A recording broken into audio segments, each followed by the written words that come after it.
Good evening, Crypt Keepers, and welcome to Cryptique, where we discuss all things paranormal, occult, UFOs, metaphysical, hidden history, forbidden archaeology, all things truther, true crime, and sometimes we talk about printers. I'm joined, as always, by everyone's favorite serial frog swatter, Ryan. What's up?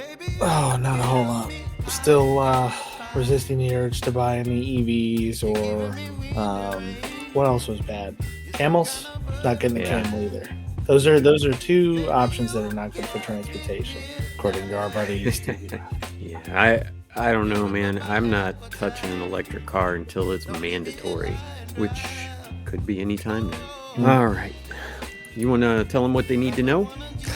Sure. If you guys want to help us out, we really appreciate it. You can do that by sharing the show with somebody that you think will like it. You can also interact with it through comments, ratings, subscriptions, whatever you can do on your particular platform of choice, whether that's YouTube or some podcast platform. All of those help us with the algorithm. You can see what we're selling at cryptiquepodcaststore.com. You can get in touch with us at cryptiquepodcast@gmail.com to let us know what you want to hear or correct us on anything, or tell us when you hear our dogs or our kids in the background, in case that just came through. And what else? Am I missing anything else? You can help us keep the servers on at buymeacoffee.com/cryptiquepi. Big up to the Crypt Keepers interacting on social media and whatnot. So thanks to Brandon J, Ray, which is RAE, Elizabeth S, Lab Ninja, which is a great name, Paralegal Zwick, John K, Angie D, JG, and Ryan's favorite, and this is real, Big Dumpz.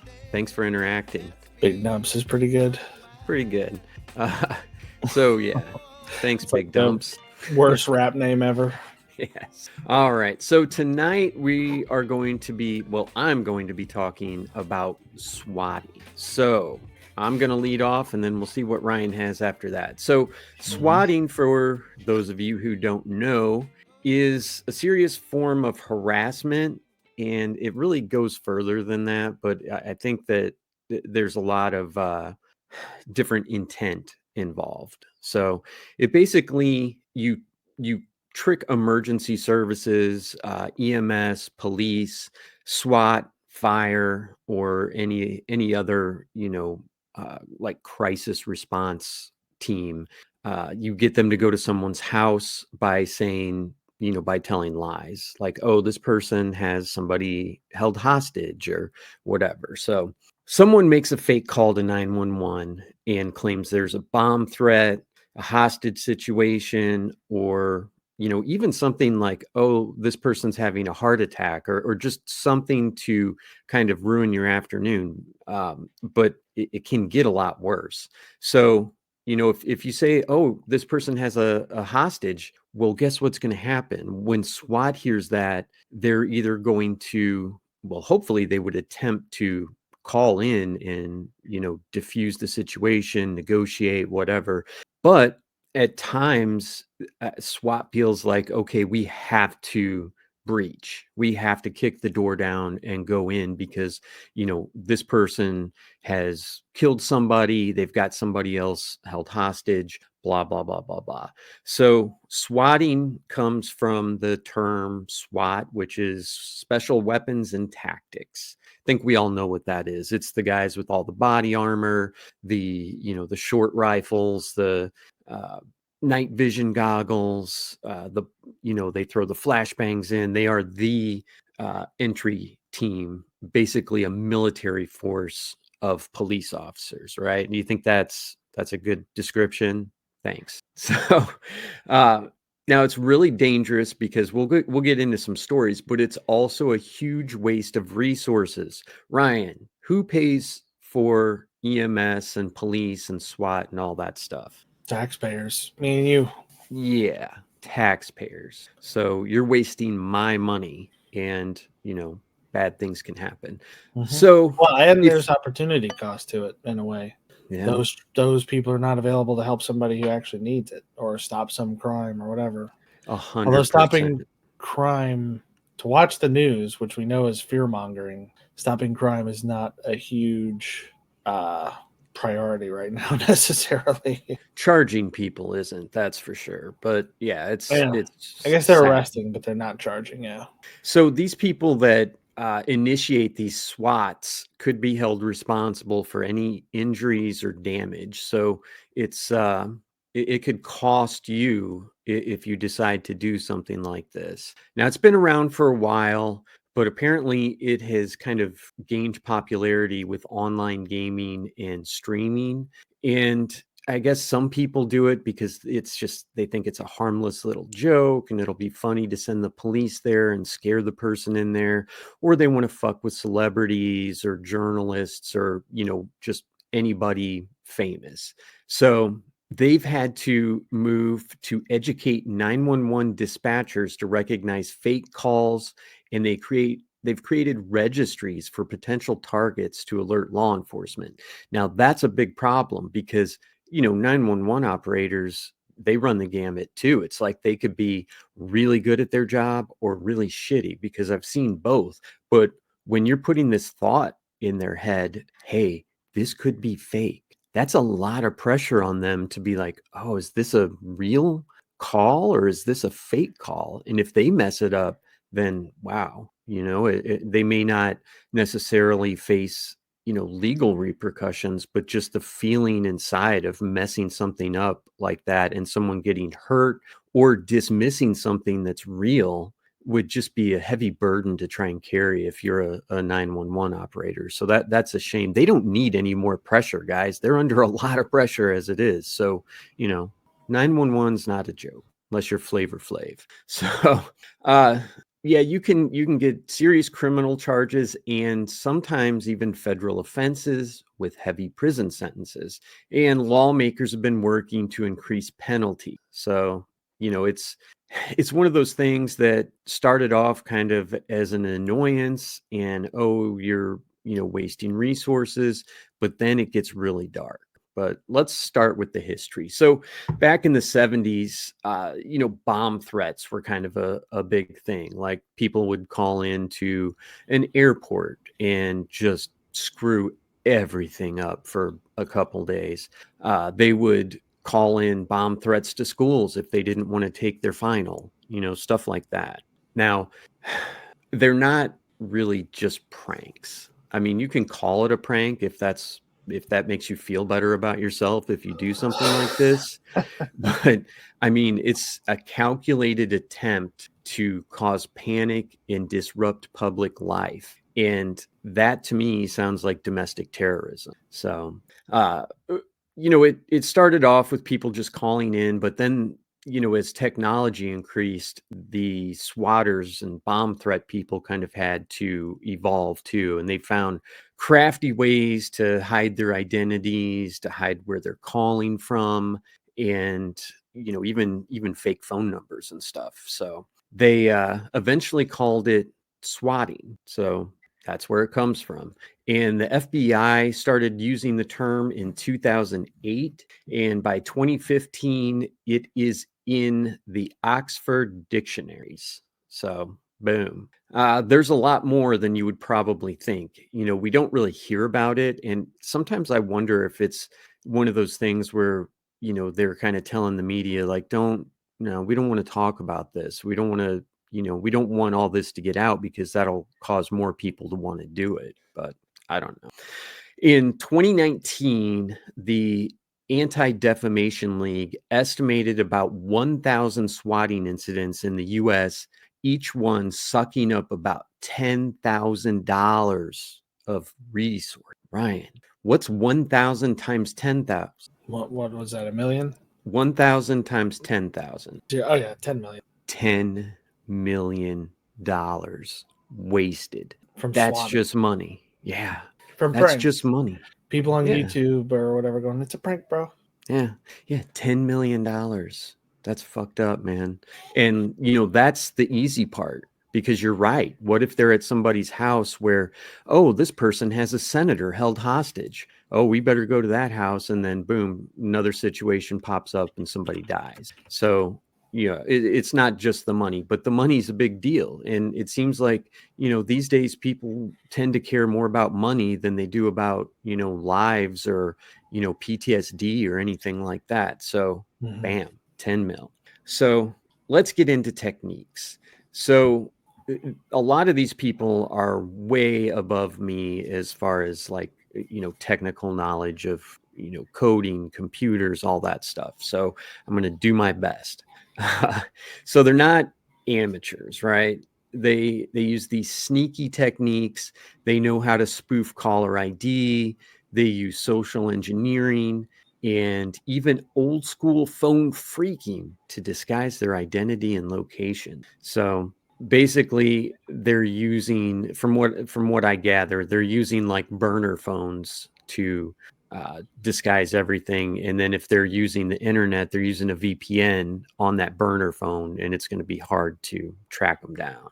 So yeah, with the VPN, they can make it look like they're calling from a different city or country even. Right. So, they Or could like say, they can also just swap their location around quickly. yeah, I mean, or they could make it look like, hey, the call's coming from downtown St. Louis, 2 blocks away from where this, crime's happening, when in reality they're in England or something. So they will combine these tricks with tactics like doxing, where they will dig up and publicize personal information about their targets. So, I mean, that's not sending a SWAT team to your house, but it's still an invasion of privacy, and it's really just despicable. It's cowardly. So they will broadcast someone's address, other details, but that can, it's harassment,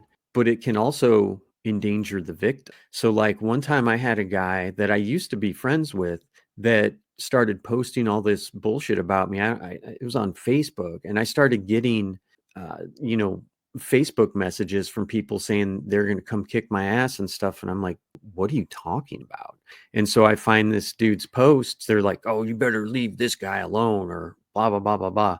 So I find this guy's posts, and I'm like, and I sent him a message. I'm like, what are you talking about? Like, what's the problem? I don't understand why you're pissed and why you're lying. And never responded, just kept putting other shit out. I'm like, this is fucking crazy, dude. This guy won't even talk to me, but he's trying to get people together to like kick my ass. It's so bizarre. So I mean, that's, a little bit different than having police sent to your house, but it's still bullshit. And it's an example of some people will just do bizarre things with no obvious reason. I mean, yeah, I've known 2 compulsive liars in my life. Besides me? Like two people who would lie to you about things that don't make any sense to lie about. They would, if you're like, oh, what'd you have for breakfast? They're like, Cinnamon Toast Crunch when it was Lucky Charms or whatever. Like that small of a lie that seems so insignificant. It's so weird. It's like, I don't know why you would lie about that. Yeah. And the one she told me that she never lied to me. This was somebody who used to work for me. And she was like, oh, I've never told you any of these lies. Like, because me and her were fairly close. But she was like, yeah, sometimes I just say stuff to people, just whatever. Like, and I get that under certain circumstances, because the way she was presenting it was like, guy comes in talking about this thing with his dog. So she's like, oh, well, I do this with my dog. It's not really true, but it like goes along with what he's saying, or it's funny in context. Yeah. But yeah, then there's other stuff where she's like, oh, sometimes I just lie about like where I'm going. Like I'll tell my boyfriend I'm going to CVS, but I'm really going to Walgreens. It's like, why? So weird. So weird, man. I'll tell you what, this guy changed his fucking tune when I saw him in real life. Oh, I'm sorry. It was just all a big mistake. Should have fucking punched him in his head. Sorry, my bad. Cryptique does not officially condone violence. Just for the YouTubes and the Apple Podcast and whatever else that might moderate us. All right, so let's talk about what they're doing to combat this. So, we talked about the 911 operators being coached, but that's definitely not foolproof. And people sound different on calls too. I've heard people that sound like they're just relaxed and chilled out, like, hey, I came home and my wife was shot dead on the floor, and they're totally innocent. And then I've heard people on 911 calls where they're freaking out, crying, screaming, get somebody here, she's dying. And then they find video of him stabbing her to death, so you can't really always tell. One of the ones that was really interesting to me, and I'm sorry to hijack your thing. There was a guy, it was something like that. Like, he claimed that somebody broke in and I think killed his wife. And the police wound up like taking a bunch of their tech, and the guy was wearing an Apple Watch. And the Apple Watch's logs showed that at the time he was supposed to be asleep, and nothing was going on yet that he was aware of. He was like up and running around the house, and his heart rate was elevated, and he was taking all these steps, and like the GPS had showed that he like went to the front of the house where they think he like broke a window or whatever to stage this thing, and then afterward he was doing stuff with the body, and it's pretty then, amazing. like, went back to bed. It showed like a period of inactivity. It's so, like, one, awesome that they were able to figure that out. Mm-hmm. Two, scary that they were able to figure that out. Yeah. Like, it's scary for anybody wearing wearables. I mean, there's a lot of video games I've seen where they're like, oh, they're wearing a this thing. Like, I think in Spider-Man 2, there's a point where it's like, we have to find this person who's kidnapped. They're wearing like a Fitbit. We can track it, which is mostly bullshit. But there are things that they actually can't find out about you through that sort of stuff if they had access to it. So I don't know. Like even when it comes back to AI, like we were talking before the show about ChatGPT, which has been acting funny for me because I use it for mainly poems like to your sweetheart. Actually, power ballads to her, okay. And that's not a lie. But also, like, sometimes I'll get like a big PDF in my email. It's like, there's so much here, and I'll just feed it into that and be like, summarize this. And it's been acting weird lately, so I've been using Gemini from Google, which has replaced Bard. And it started advertising like, hey, if you upgrade your Google One subscription, you get like more cloud storage for your email, for your photos, for this and that. You get access to a different model for Gemini that's a little bit more advanced. But one of the things it pointed out is you also basically can give it access to your emails and your Google Docs. It's like, I don't know if I want it to have all that. I don't know if I want it looking through that stuff. Like, it's scary enough that OpenAI now by default allows ChatGPT to remember things from conversation to conversation. So whenever it gives me a bad answer that I know is wrong, and I'm like, you suck, dude. And it's like, oh, sorry, I have made a mistake. Here you go. Here's the right information. Yeah. Now it's going to remember all those. Anyway, just technology being scary. Building a relationship with your AI. So yeah. Eventually they're going to have like, somebody's going to bring their Samsung Galaxy S30 or whatever in the future onto like Dr. Phil. They'll be like, we've been fighting lately. I don't know where I went wrong. The phone's like, I never meant to hurt you. Yeah. I just hallucinate sometimes. Right. All right. So moving forward, let's talk about the Seattle Police Department. In 2018, they rolled out a 3-part strategy to fight swatting head on. Like we said, they started educating the 911 dispatchers to spot phony calls, and they made sure responding officers were clued in about the possibility of a hoax so they could approach situations with caution. Now, 911 operator, very difficult job. Probably a lot of PTSD that goes along with it. Probably a lot of feeling of guilt that you may not be able to get there to help someone, or that you can't get the police there quick enough, or EMS to help someone. But dude, if you are a SWAT officer and you think you're going into a hostage situation, I don't care if it's real or fake, that kind of stress takes years off your life, man.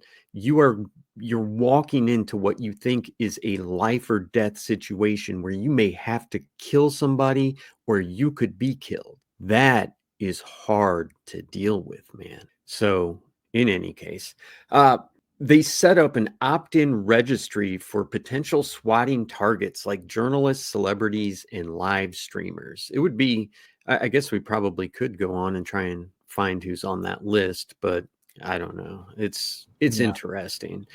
You could also use it, some of these people are bad people too.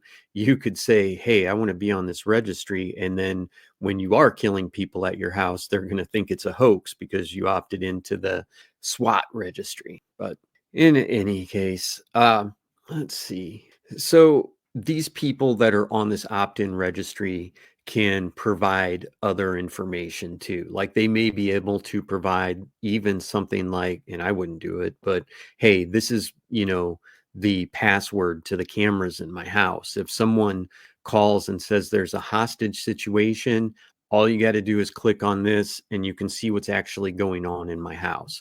Now, you'd have to be pretty scared that something like that's going to happen for you to give access to your cameras or whatever, but it is out there. So in any case, there's a security guru, and I'm not sure if that's self-titled or not, but his name's Brian Krebs, and he suggested that police be extra vigilant when it comes to calls through non-emergency lines or text-to-speech services. So I mean, that kind of makes sense, right? I mean, if someone calls 911 and they're in Mexico and they say somebody's got a hostage here, in California, probably be like, no. Or if you get texts, I mean, now there are obviously times when you want to text 911 if, you're hiding in your house or something like that. But just, a couple, I guess, small red flags maybe.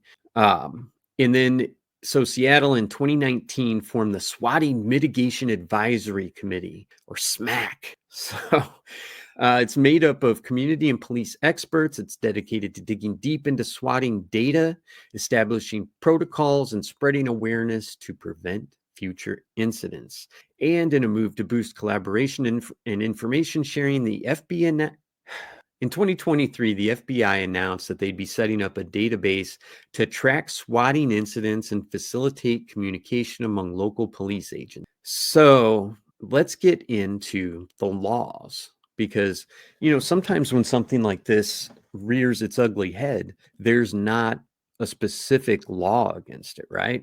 So here's some things that you could face if you decide that you want to do something that's so stupid and ridiculous and cowardly. Don't do it, Crypt Keepers. So one is threatening interstate communications.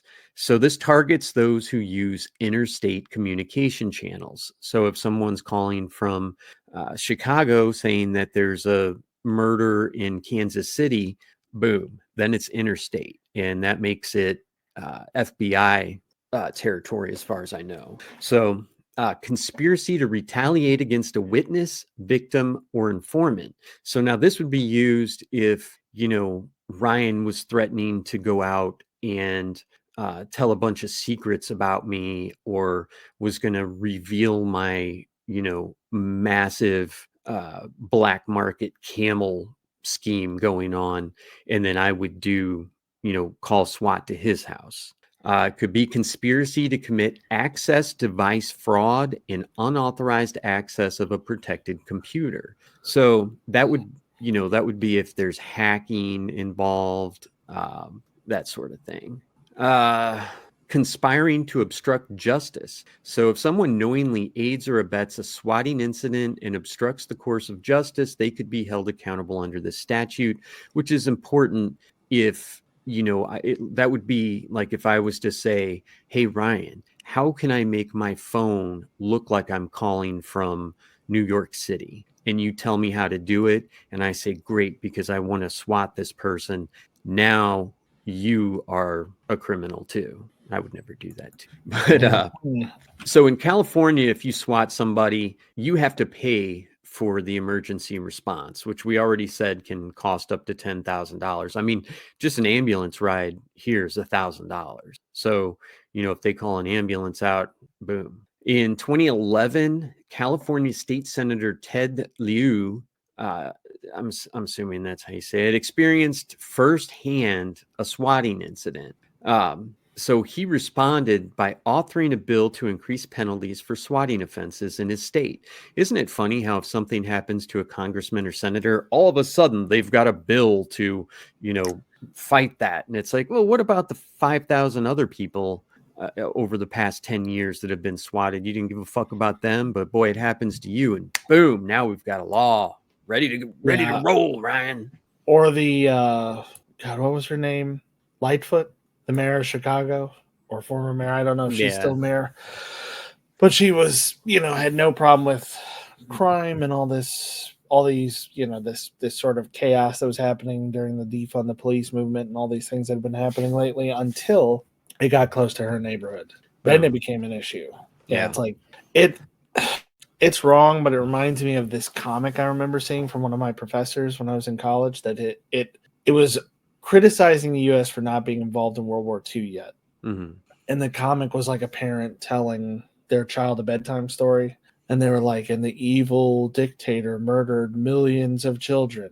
And then they closed the book and they're like, but they were foreign children, so it didn't really matter. Good night. It's like, true. Yeah, the crime is out of control. Cars are getting broken into. Like whatever it is that's going on, people are getting swatted.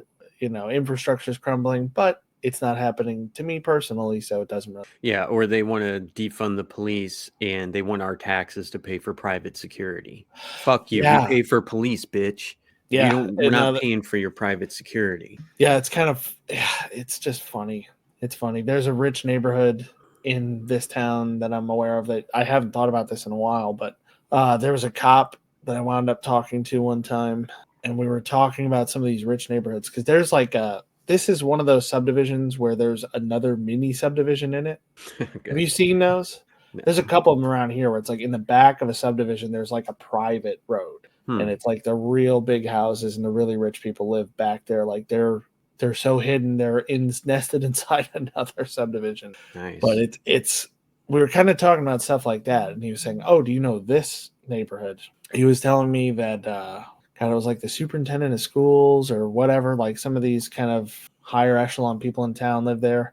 And the cops would just patrol through there every once in a while, like they usually do. Like I see cops come down my street usually 2-3 times a week, which is fine. I mean, that's what they do. They just roll around town. There's not much crime here. And the people in the neighborhood got upset and called the police department. We're like, keep your people out of this neighborhood. Like, we don't want them here. This is a private neighborhood, whatever. And then they started calling the police because, like, people were coming into the neighborhood and, like, rifling through cars and stuff. And the cops were like, no, you told us to stay out. You said it's private. Like, we have it on record. We have a complaint from you guys, so no, we're not coming there. Like, if there's an actual crime other than somebody rifling through an unlocked car, give us a call.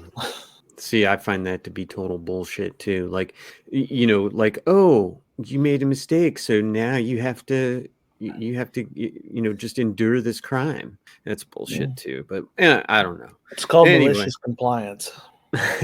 Moving on, in 2015, New Jersey State Assemblyman Paul D. Moriarty introduced a bill to beef up sentences for hoax emergency calls. ... After he himself was targeted by swatters. Whoa, imagine that. At the federal level, Congress got involved with a bipartisan bill sponsored by Catherine Clark and Patrick Meehan, making swatting a federal crime with harsher penalties. But the fight against swatting hasn't been without challenges. So this Congresswoman, Catherine Clark, after she put this bill forward, she got swatted. So it's I guess it's a double-edged sword. Like, yeah, you want to push it after it happens to you, but also, I don't know. If I push it, am I going to get swatted? But hey, that's the price you pay for public service and fucking everybody and taking all of our taxes and all that. But anyway, on January 15th, 2015, Wichita County, Oklahoma was rocked by a terrifying incident that started with a 911 call. So the dispatcher got a call claiming to be from this dude, Dallas Horton, who said that he had planted a bomb in a local preschool. So obviously law enforcement is like, ready to roll. Now, they went to this guy's house, this Dallas Horton's house, and they made a forced entry and they didn't know what they were going to find inside. So Chief Ross, who, was, I mean, I think that's pretty cool that your chief is like, no, I'm going in too. It's like the king or the president that fights with his people. Yeah, I've always thought that was a cool concept. I think when I researched it, Washington was the only president. Yeah. Or, well, no, actually, Andrew Jackson might have done. Mm. But yeah, it's very uncommon. It's I just saw. I'm sorry, I keep interrupting. I just saw Bill Burr at the Fox, and one of the opening acts was this comedian, and he was talking about, like, if I was running for office, these are my rules. And it was like funny stuff, like if you don't have a headboard on your bed, you don't get to vote. You're an animal living with like those weird colored marks from your sheet hitting the drywall. Like, you're not living like an adult. You don't get to vote. But one of his things was, if you're 70 or over, you have to fight the wars. You screwed it up, you fix it. Would make sense. Yeah, it's like if you're one of the ones who voted for whatever this military action is, it would be interesting if they implemented a policy. It would never work. They would never do it. But if it was like, if you vote positively for this, you have to go over there for at least a month. Yeah. Like wherever even it is if it's just to go there, and even if you're just like, shoveling food onto trays, like you have to be somewhere on a military base. You have to be at least somewhat at risk. Yeah, or you got to send your grandson or daughter into battle. If it means that much, send your grandson in. But in any case, in this situation, so obviously, Chief Ross was wearing a vest and probably a helmet, but he was shot by Horton, and he got. I mean, he was shot in the chest, I think 3 times, and once in the arm. I guess the vest held up, thankfully, and the arm wasn't fatal. But yeah, so he was he ended up being okay, but Horton was killed, right? So upon further investigation, it was apparent that these calls hadn't even come from Horton's residence. It was discovered that James Edward Hawley was behind the hoax, and he admitted to authorities that he had placed calls using 2 non-functioning phones out of anger towards Horton. So like we said, the chief survived the ordeal, but he did have some serious injuries. They didn't say what kind of firearm Horton was using, but I mean, even a 22 to the arm is going to be, pretty serious damage. And he eventually was released. And now, he comes out and talks about it too. So that's one episode. In 2017 in Wichita, Andrew Finch was, he was basically swatted too. So this all started between 2 people playing Call of Duty World War II. They made a $1.50 bet. Tensions escalated, and one of the players decided to swat Andrew. Pretty fucking sad over $1.50, and just being a punk bitch anyway. So Andrew Sorry, Finch, I was muted. I was going to add in and bragging rights. Yeah, bragging rights. I mean, you could frame the $1.50. There you go. Remember when? So in any case, the Wichita police got to Finch's residence and shot him. So he was rushed to the hospital, but died. So he was murdered, right? I mean, if I lie to you to get you to kill somebody, I'm guilty of murder too.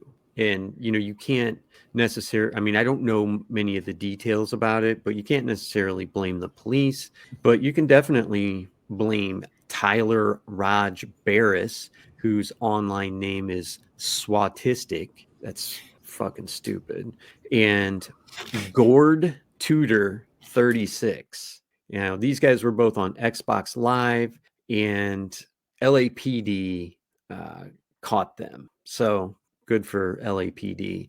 Now, Barris, Swatistic, was a serial swatter known for his malicious actions, and he faced serious charges. So he and 2 other people were indicted by a federal grand jury. U.S. Attorney Stephen McAllister emphasized that the hoax carried a maximum punishment of life in federal prison, while other charges could lead up to 20 years. So justice was served. Barris was sentenced to 20 years. I think it should be more than that, but he didn't pull the trigger, and it's hard to say like, oh, he intended for this person to die. I was about to say that's probably a big part of it, is not intending for what happened to actually happen. Yeah. So the gamer who recruited Swatistic in this bet pleaded guilty to felony charges of conspiracy and obstruction of justice, and they're not named. They may be a minor. So yeah, 15 months and a 2-year ban from playing video games. So I mean, I guess you just can't play video games online from your home internet address. I mean, how are you going to enforce that? We caught you with a Game Boy. Yeah, I don't know how that works. That's true. You could go to Goodwill and buy a Game Boy. But what are you playing? Yu-Gi-Oh? Pokemon? Get out of here. You're going back to jail. Tecmo Bowl. So, all right. April 27, 2020, Mark Herring was a 60-year-old man who lived in Bethpage, Tennessee. So his day turned into a nightmare when someone swatted him, saying that there was a woman being murdered at his residence. So, again, petty. This was because somebody wanted to coerce him into relinquishing his Twitter handle at Tennessee. The false report triggered a police response, and Herring suffered a fatal heart attack from the stress of police, breaching his house. Very sad. Shane Sonderman was identified as one of the swatters, and he was sentenced to 5 years in prison and ordered to pay a $250,000 fine. No word on where that fine went. I would hope it would be to his family, but it always seems like, oh, we're fining you this amount of money and the court's going to keep, you know what I mean? Like, no, give it to his family. Pay that house off and let his grandkid move in or something. Ridiculous. But so in this one, a minor from the UK was also implicated, but because he's underage, I'm assuming it's a he, and outside the jurisdiction for extradition, their identity remains protected and they got off scot-free. So if you're listening, watch your back. You're going to get swatted too, buddy. All right, let's see. How many more do I have? I've got one more story here. All right. So like we talked about, video game streaming has kind of amplified this swatting, and it's happening among broadcasters, video game players, all that stuff. So there's apparently a famous Fortnite player named Kyle Buga Giersdorf, and he won $3 million at the Fortnite World Cup Finals, and he was targeted. Another prominent personality, Ben Dr. Lupo, and Tyler Ninja Blevins have also been swatted. Celebrities have been swatted. So Sean Puffy Combs, Ashton Kutcher, Tom Cruise, and Justin Bieber all swat, but they didn't die, unfortunately. Cut that out. So they can be sophisticated and relentless. They go to extreme lengths. It can affect entire communities. I mean, there's no telling, a cop could go to the wrong house and kill somebody, and it wasn't even a real call in the first place. They could end up at the wrong address or something. There's just so many things to not do this. So in 2023, Judge Emmett G. Sullivan was swatted. It's just all over the place, man. Maine Secretary of State Shenna Bellows. It's just crazy. It's so cowardly, and I hate that we even have to have this discussion. But let's get into some final thoughts. So my first one is, it's a total pussy way to handle something. If you don't have the guts to confront someone, that's fine. I get that, but this is some cowardly bullshit, right? Unacceptable. So there's a high risk of death for everyone involved except the one who's orchestrating it. So if you're doing this, you are only putting innocent lives at risk. At least when someone robs a bank with a gun, they come outside and they're trying to get away. They have the opportunity in a lot of cases to kill the bank robbers, shoot them, stop them, whatever. But in this, the only person that could get hurt is innocent. It's either going to be an EMT, a cop, a SWAT, an innocent citizen, an innocent bystander, or people like you were saying that can't get the resources there on time to save their life. It's all innocence, and it's bullshit. And Yep. like you said, $10 million, that's it. Crypt keepers, do you want to pay $10 million so people can do some bullshit like this? I Right. didn't think so. And if you don't mind, buy us a coffee if you got that much money to throw around. Yeah. So, yeah. So, how much longer did people have to wait from EMTs or law enforcement? I couldn't find any stats on that, but I think that would be a really good way if it, it would take a lot of work, but for someone to kind of find real swatting stats like, oh, this happened, to this person in Wichita, and EMT, there were 2 ambulances and 2 fire trucks along with all the police outside waiting to rescue this person. And then it took them 15 minutes to get to a heart attack victim across town, and that person died. Like, how many of those, what would you call it? I guess innocent casualties, or something like that, to find out the real impact of swatting. And so if you're a 911 operator and you think like, oh man, this could probably be swatting, and that just it makes like everything with a SWAT team is razor sharp. It is, they've practiced thousands and thousands of times. They know exactly what they're supposed to do. But then, man, you put that thought like, oh, this could be fake. How does that change? You know what I mean? It takes a split second to pull a trigger. So does that give them another split second that they have to think about it, where the perpetrator could shoot them? Yeah. You know what I mean? I mean, it's always innocent lives that are being put, and don't do it. That's my take on it. You have any final thoughts you want to share on that one?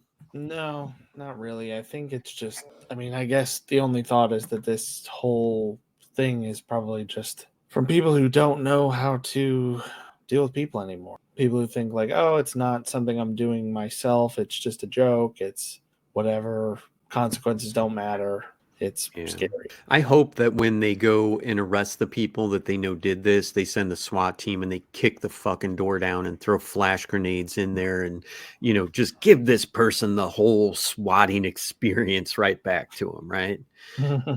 But yeah, that's all I got. What do we got next? We got some Nazi amphetamine stuff going on. We do. Yeah, that is what I wanted to talk about this time. I wanted to kind of change it up a little bit and give us something a little different than our usual. I mean, this whole episode's a little different than our usual paranormal stuff. But so one of the more interesting things I learned in school in history, I always liked history class, was that part of the Nazi war machine was fueled by drugs, and not just any drugs. Specifically, your, famous Florida man type drugs. So I'm not able to share it. I'll pop it up, but I have a headline here that says Oregon man on meth fights off 12 cops while masturbating in bar. Oh my gosh, that is awesome. Yeah, and it's it's a very short article. I can go ahead and read the whole thing, but it says, I imagine he probably just beat him off, right? says Andrew Fry, 37, told police he didn't recall the bizarre series of events because he'd used meth the day before. It wound up taking a taser and more than a dozen officers to subdue this guy in a place called Iggy's Bar and Grill in Portland. Shout out to Iggy's. So, and this is something I've heard before from, like, whatever, different, you just hear these stories. You see them on YouTube, you hear them from people who read articles about it, but like, guy jumps out of car naked during a car chase and runs for like miles with police chasing him, or gets like tased and doesn't react to it or whatever. You want to hear a story about somebody on crystal meth for just a second? Yeah. So my dad was a police officer for a long time, and they got word that this house was planning to, well, the house wasn't planning to be robbed, but somebody was planning to rob this. I mean, just like a crazy house, like a mansion that had like suits of armor in it and shit like that. So him and his partner were sent to stake the house out. And yeah, a guy walked in and he had a shotgun, and my dad's partner was at the top of the steps, just like sitting on the steps, saw the guy walk in. He raised his gun. The cop raised his shotgun, shot him, knocked him through the glass door in the front. 12 gauge shotgun to the chest, no vest, got up. They caught him like a mile down the road. He was running and just fucking bleeding out everywhere. And so, yeah, it's like that. Yeah. All right. Well, after World War One, Germany was kind of the first. After World War One, Germany was kind of the first country to like really sort of industrialize around pharmaceuticals. Using basically a synergistic organization of universities and researchers, and then the major companies who are doing it. And a lot of that was after World War One. A lot of the veterans, people who were involved in it, had chronic pain. They had a lot of issues that just needed to be dealt with. They had, injuries that had to be taken care of. They had mental issues that couldn't necessarily be addressed with the pretty primitive psychological methods that they had back then. We've talked a little bit about that, about how it seems like every couple years our understanding of how the mind works or how to treat certain maladies changes.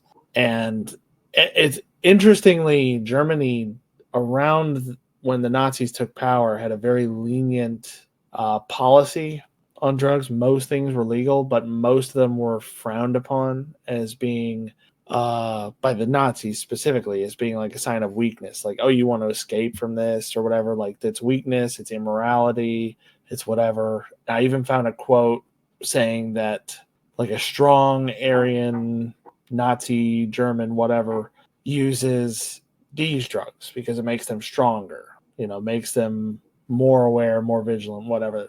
So in the early 30s, synthetic amphetamines like Benzedrine came onto the market, and they were initially marketed for things like nasal decongestion, which I could use right now. I don't know that I want Benzedrine for that, but I have a little bit of a congestion thing going on. Oh, you'd finish the show in about 4 minutes. During the Berlin Olympics, a Benzedrine was abused as a performance enhancer, which is how it kind of came to the attention of the Germans. Because I think Benzedrine came from America first. I'm not 100% sure on that. I wasn't able to find that in my research. I mean, I'm sure I could have, but wasn't part of what I was looking at.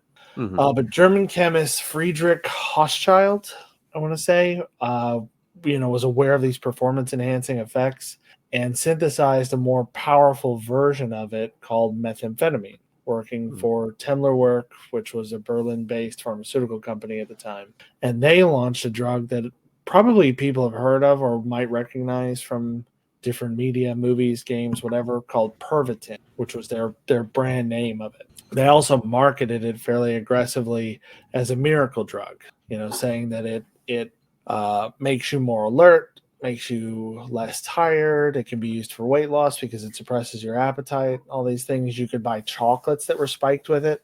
I mean, it was being used for a lot of different things, but eventually it started being used, obviously, for war. It was seen as something useful for that. So by 1938, the Wehrmacht first uses Pervitin on soldiers during the occupation of Czechoslovakia. And actually, I should say, it was tested at one point on a group of 90 college students, which I can't find in my notes now. Uh-oh. Anyway, the college students were essentially displaying not a euphoria and not any of these effects that you would have where you're kind of out of it. They were hyper aware, hyper vigilant. They were motivated. They were confident. They were eager to do whatever it was they were trying to do, whether that's masturbate in a bar while fighting off a dozen cops or like do their studies. And in particular, I mean, drugs are still used by students. I mean, people are still basically using this as an ADHD medication and using it to get more work done. And that's what was happening around this time. And Pervitin was even being used to help some of the commanders with their duties. I mean, there are commanders who are said to have worked 36 to 50-hour days, basically. They would just take this stuff and not sleep, not eat, and they would just get whatever they needed done.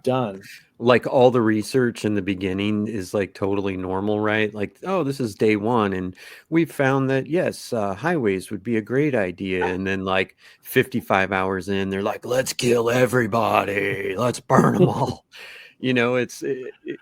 There has to be, like, if you're looking at what they're accomplishing, there has to be some sort of fall off after a certain amount of time, right? You would think, yeah, diminishing returns at least. So in 39, Germany invades Poland, making the first large-scale use of drugs like this, amphetamines, in war. And Pervitin is distributed to soldiers to increase alertness, stamina, and aggression. They also, I don't know if I mentioned it before, found that one of the advantages was Pervitin would make them less concerned about their own safety. Mm, So they're more that's likely big. to run into a combat situation and just not care or They're maybe not think about what's going to happen to them. they're turning into Viking berserkers, basically. Essentially, yeah. And that is one of the quotes that I ran across that we might get into later. In a newspaper from May of 1940, the British press described the captured German paratroopers as heavily drugged, fearless, and berserk. And yeah, it's crazy. It's essentially the people were the weak point. I mean, Blitzkrieg was lightning war or whatever. It was fast because they were using machines. They were using tanks and vehicles, but still most of the troops had to march. And that was the weak point, was they had to stop and rest. And there are articles that I've read suggesting that some of the German commanders would say you have to go at least 3 days without sleep. Here's your Pervitin pills. And the factory that was pressing those pills in Germany was manufacturing, I think it said 833,000 tablets per day. So there were 35 million tablets distributed to the German military. And it was seen as a crucial tool for maintaining the pace of the offensive because the people could basically keep up with the machines at that point. Their inhibitions were reduced. And one of the things that they did, and there was some research on this, Dr. Otto F. Rank, director of a research institute of defense physiology, conducted tests on medical officers using Pervitin and believed that it would lead to a significant military advantage. So he advocated for wide-scale use of it in the military. But this decreased inhibition, stuff like that, they would drop paratroopers ahead of some of their advances just to mess stuff up and cause chaos. Can you imagine that? I don't understand what you mean. Like, they would cause chaos for themselves? No, they would cause chaos for the enemy. So they're approaching, whatever territory they're going to try to take. They're approaching like a French town or an enemy line with this massive force of people on drugs and tanks and vehicles and whatever machinery. But they'll also heavily drug up a bunch of soldiers, have them go berserk, and then drop them out of a plane behind enemy lines. And I just imagine a German commander in the back be like, go down there and do everything you've ever dreamed of doing. Yeah. And just throw them out. And it's like, it's dozens of Florida men who take tasers. Be and rubber nice to bullets Florida, man. I love Florida. I love Florida too. Florida's the best. Could you imagine though, like you're on, I'm sure they used like the circle parachutes, but if you had one that was like a glider type one and you're just fucking flying in, I mean, that would be fun for a game or something, like a video I'm game. sure that's happened in a video game. That has to have. That sounds too good not to. But yeah, that's the kind of thing they would do. So there'd be chaos. They would come through. I mean, part of why I read they were able to get into certain parts of France where they went through areas that were considered to be impassable. English and French troops might be entrenched in one area thinking they can only come through here. But no, they've gone through a swamp or a forest or something that there's no reasonable way they could get through, but they're all drugged up and they're not sleeping, so they can chop down what they need to chop down. They can build bridges. They can get vehicles unstuck. They can steal catalytic converters. Yeah. They even had chocolates. I mean, I mentioned chocolates that you could buy over just from the drugstore or whatever, but they had specific flyers chocolates and tank driver chocolates or tankers chocolates, however they referred to them. The translations are a little weird. Mm-hmm. But I mean, they would have like the tablets, and I'll put up a picture of the little Pervitin bottles. They're almost like what you would expect to pull like Mentos out of or something, Mm-hmm. like these little packs or canisters.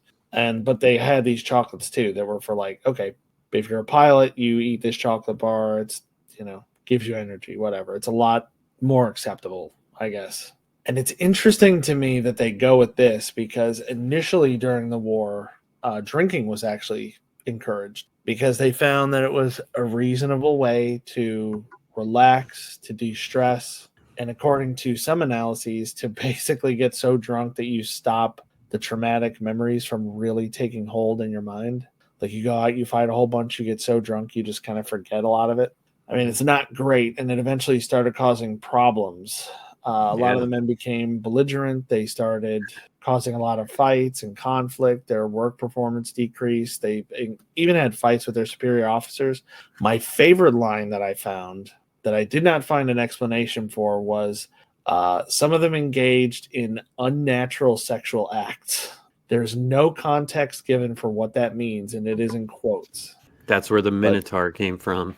Yeah, some of the German commanders said that they were committing unnatural sexual acts, and they had to stop the drinking. So the military kind of clamped meth down is on fine.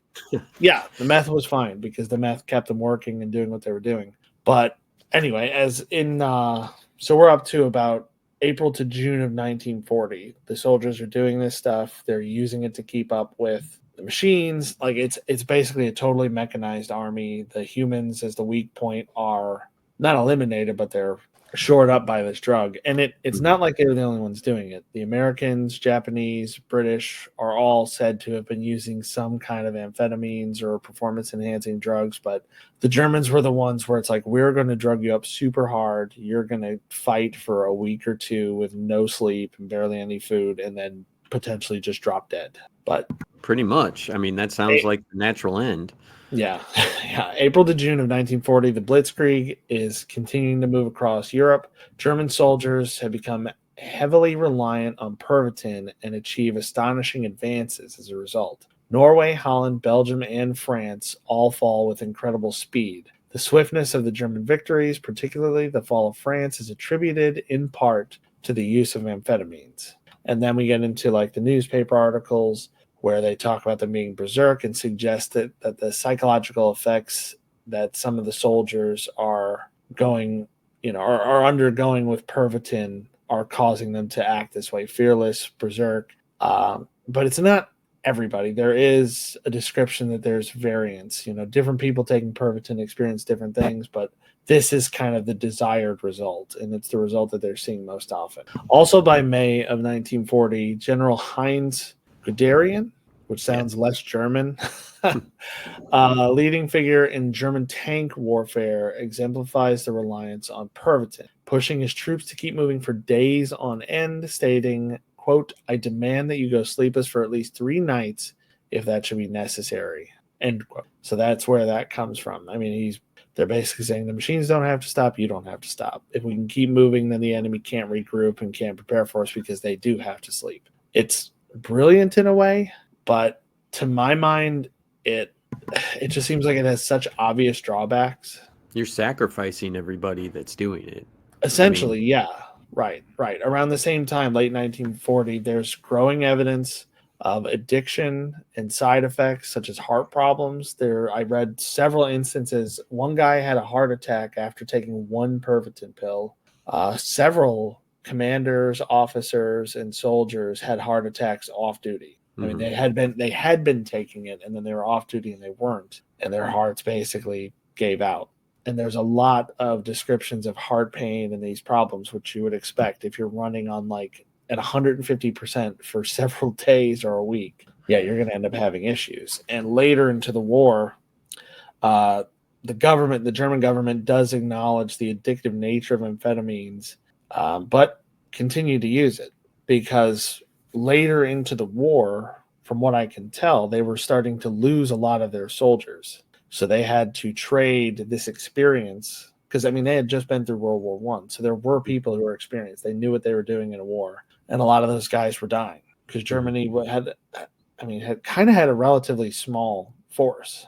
I think when the Soviets, and this is off the top of my head, so I could be wrong, but I think the Soviets had like 4 times as many people as the Germans.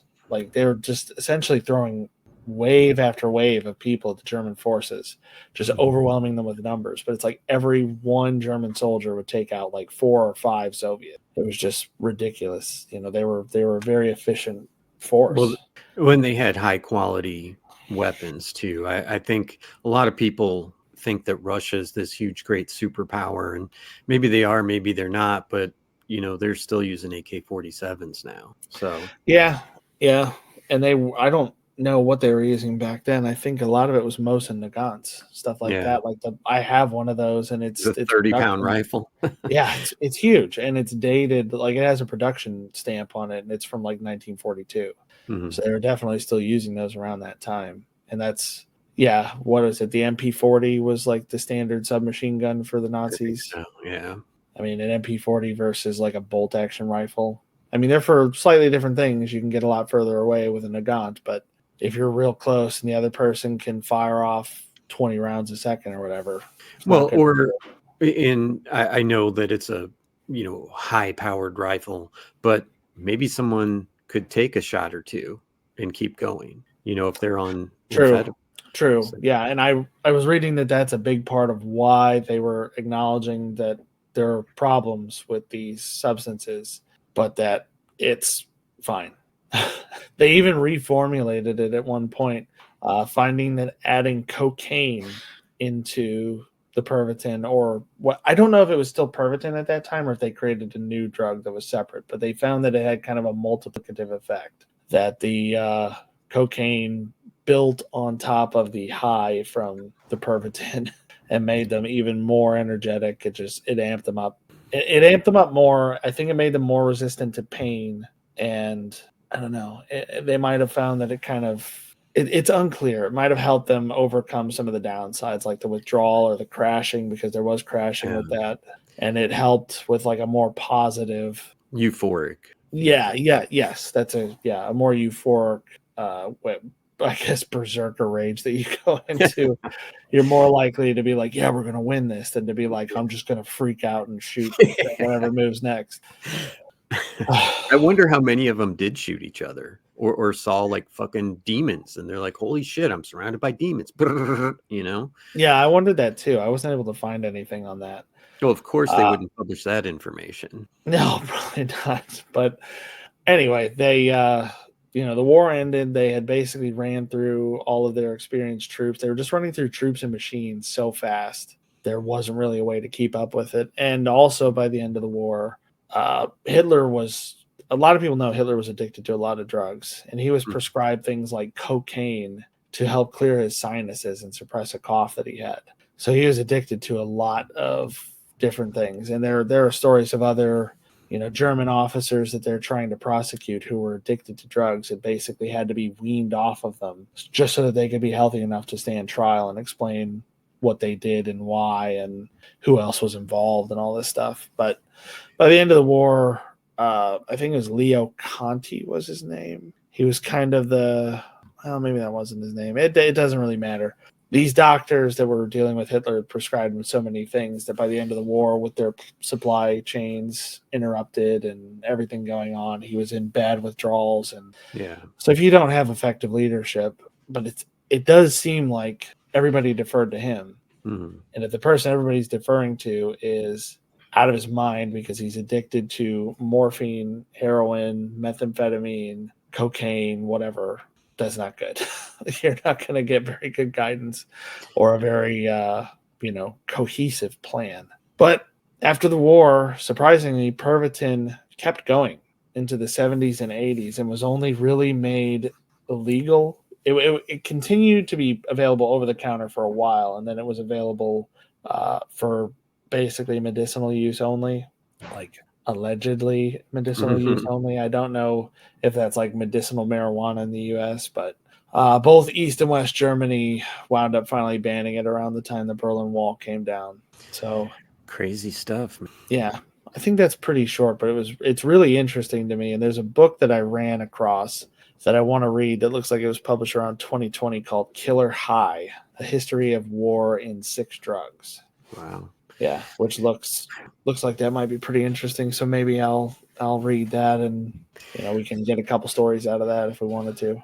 Yeah, I mean, the history of drug use and warfare goes back as far as drug use goes. I mean, we Right. used to have those little. They look almost like arrowhead plants. They have little spikes on them, and if you touch them, they'll poke you, but they numb you. And apparently, the natives used to dab them all over their bodies before they would go fight, so their bodies would be numb. So if they got cut, they wouldn't feel it, or if they got a bruise, they wouldn't feel it.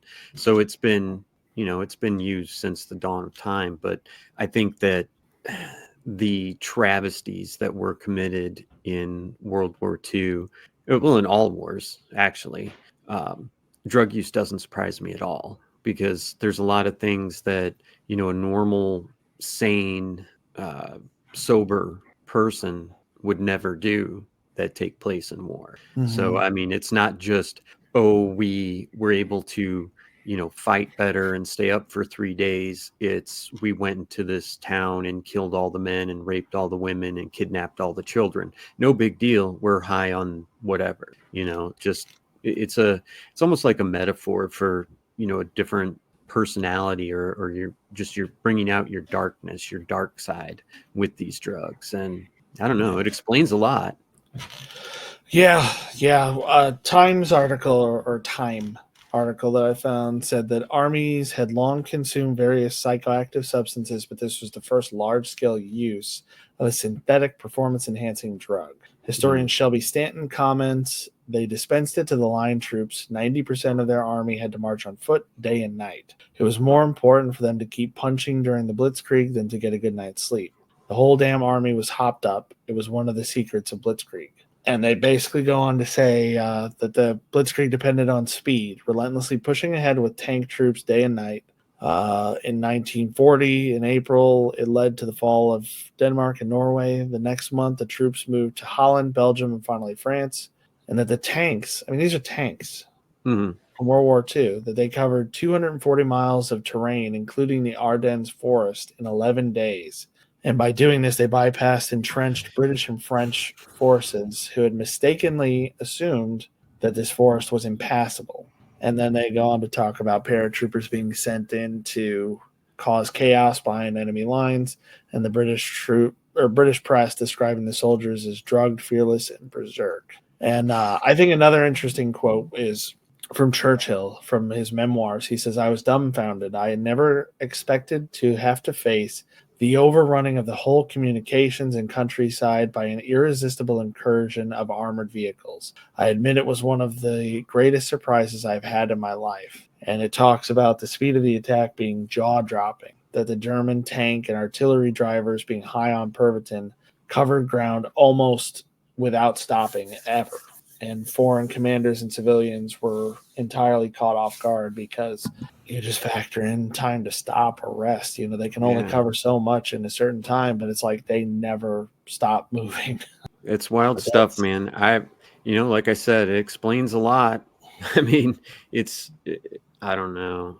I think that it's going to continue to be used. And I think in, 50 years, they'll be like, did you hear what they were using in World War III? Just it's going to keep going. It's going to keep getting worse. And, when you have a dictator or a president or prime minister that doesn't give a fuck about anything but themselves, then you're going to keep seeing this. I mean, these soldiers are sacrificial lambs for this bullshit, war that's unnecessary. And I mean that for everybody throughout time. It's just sad. It's sad to see, like you said, the people that, are causing these wars, starting these wars, they don't have any skin in the game. If they lose, 100,000 soldiers, what's it to them? They don't care. Their kids are at Harvard and shit. So, right. But yeah. I don't know. I guess it's an interesting topic.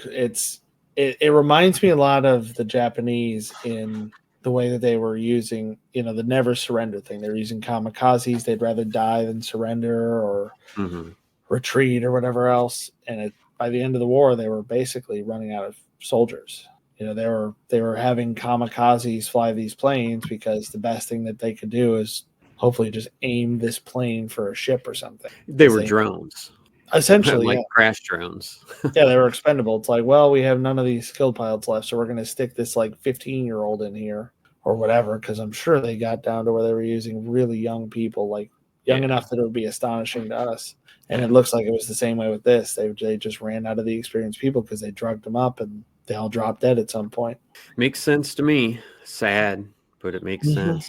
But yeah, I think that wraps it up for my final thoughts. You got anything else? Nope. No, I think I'm good. I just find World War II super interesting because war in general pushes everything forward so much. Technology, everything else. Although, what was it? Was it Einstein? So the quote is apparently attributed to Einstein, but there's no documented proof that he's the one that said it. But it says, "I know not with what weapons World War III will be fought, but World War IV will be fought with sticks and stones."